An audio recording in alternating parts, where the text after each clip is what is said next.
Ireland has slipped into a political crisis after Sinn Féin's triumph in the Assembly election, with the DUP vowing to block the formation of a new power-sharing executive at Stormont. The Sunday Telegraph leads with Housing Secretary Michael Gove claiming voters turned against the Conservatives in the local elections because of the housing crisis.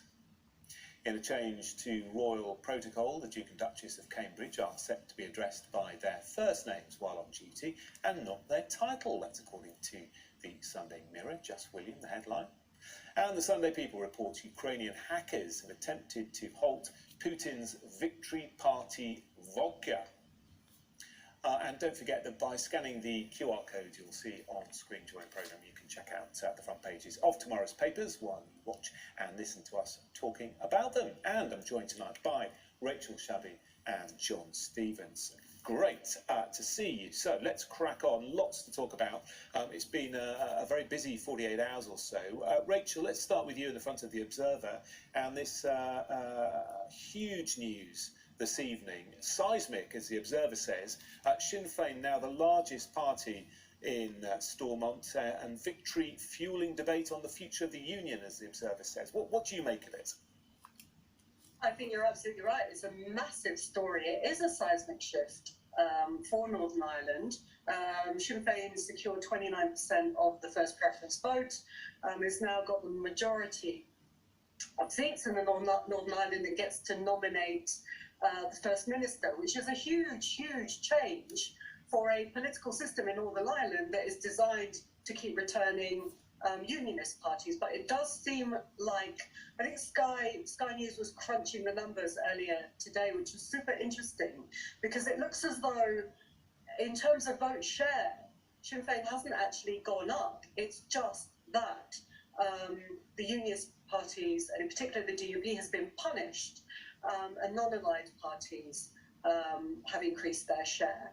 And so this punishment of the DUP presumably is the result of it backing, first of all, Brexit, which the majority of Northern Ireland rejected, but secondly, the protocol, hugely unpopular protocol, which essentially puts border checks between Northern Ireland and Britain, and therefore for unionist voters looks like driving a wedge between Northern Ireland and the rest of the UK. So it does look like the DUP took a hammering in this election. But as you say, it is huge news for Northern Ireland, the first time this has happened. And its consequences could be just as big. Yeah, and you're right when you say about the vote share. It's absolutely split between the Nationalists and the Unionists, both on 40%. John, we now have this situation, don't we, where two of the UK devolved nations are led by parties who want to leave it. Yeah, so I think you've got the government who've got a double nightmare on this one. Firstly, you've got the problems of the protocol that were there before, and the DUP is saying it won't go back into a power-sharing agreement unless the protocol's been sorted out. And now, alongside that, you've got the problem of Sinn Féin coming top and suggestions that this could eventually lead to a referendum on unification in Ireland. I mean, I would say two things on that. Sinn Féin hasn't actually gained any seats on this election. It's the same number of seats as last time. It's that they've done better than the DUP because the DUP have had its vote split. Some of it's gone to the TUV, which is more hardline on the protocol, and some of it's gone to Alliance, which is the cross-community party. But, and also a referendum isn't something that's going to be automatically going to happen. Under the Good Friday Agreement, for a referendum to take place, there has to be an indication that there would be support for that. And I'm not sure there is that at the moment. But I think people in Britain will be concerned about this and thinking what is going to happen in the future. On the front page of the Observer, they've got a quote from Mary Lou MacDonald, who is the president of Sinn Féin. She leads the party south of the border, and she says that unionists, don't be scared, is her message. The future is bright for us all. I think that her saying don't be scared isn't going to stop them being scared. I think there will be concerns in London that this will possibly lead to a referendum that could see the UK broken up. Yeah, it's the same photograph, exactly the same photograph, actually on the front of the Sunday Telegraph as well, of Michelle O'Neill and Mary Lou McDonald. We could talk a lot more on this, but we've got so much to get through, and I want to talk about the elections in England as well. The front of the Sunday Telegraph, Rachel, housing crisis cost us votes, says Gove. The dust has obviously settled now a little bit, and for the Tories, this was worse than just the midterm blues. Yeah, I mean, the Conservatives really took a hammering in these local elections. I'm not sure if it was about housing, although I can understand. Keir Starmer said in the last few weeks is that they just took a break from doing bits of work to have this curry and have this beer where he was pictured, and then they went back to work. And what this agenda for the day shows is that the curry that he had was actually marked down in the diary for the very end of the day, and then after that it just says end of visit. And I think this creates a new problem for Keir Starmer. He's not also got the police investigating this now, but it's also questions about, has he actually been honest with the public about this? And when you speak to Tory MPs who complain about how Partygate came up in the doors during the local elections, what they were saying is that voters were more angry about that they felt that Boris Johnson hadn't told the truth about the parties rather than the actual parties in the first place. And I think there's a danger here that voters will be cross with Keir Starmer if they don't think that he's told the truth.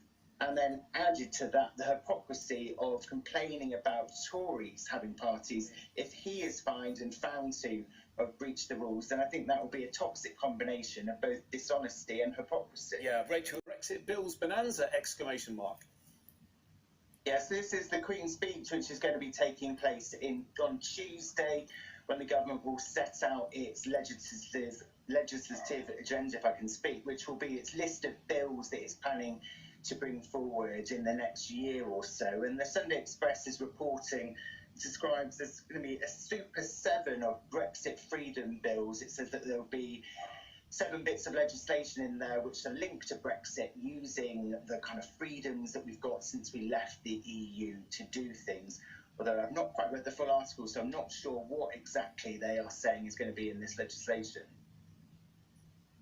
Quick word on this, Rachel, before we move on. I'm just glad that I didn't have to say that tongue twister, but I do think this is really scraping the barrel. There is no bonanza, and actually, in legislative terms, the Conservatives are looking pretty thin all round. Okay, and just staying with you, Rachel, front page of the Sunday Mirror. Now, this is an interesting one, isn't it? This is an exclusive by Sarah Robertson. I love the headline, Just William. It appears that Prince William and Kate are set to be addressed by name and not title in a huge shake-up of royal protocols. So instead of addressing them as the Duke and Duchess of Cambridge, it'll be simply William and Kate. Rachel. Yeah, I think that's great. I think that's a great headline as well. Absolutely, they're dropping formalities. They want to be referred to by first names. They're dropping formalities like curtsies and bows and all the rest of it. This is following their not so great tour of the Caribbean. But I suspect that the problem with I'm not a royalist, so I suspect the problem with the royal family isn't the formalities; it's the concept itself that people are rejecting. Okay, and John, what do you think of this? I mean, it'd be interesting, wouldn't it, to see whether we call Kate Kate or Catherine, because William always calls her Catherine, doesn't he? Where the rest of the country seems to go with Kate. Yeah, I think if you strip away all the kind of formalities and the titles and the curtsies and the bows, then I think people will question what exactly do you have left. I think obviously if William and Kate or the Duke and Duchess of Cambridge are talking to children in a hospital on a visit, you can imagine them wanting to be called William and Kate. But I think for normal engagement, I think it's quite normal that you call them the Duke and Duchess of Cambridge. And I think that's all part of the royal family.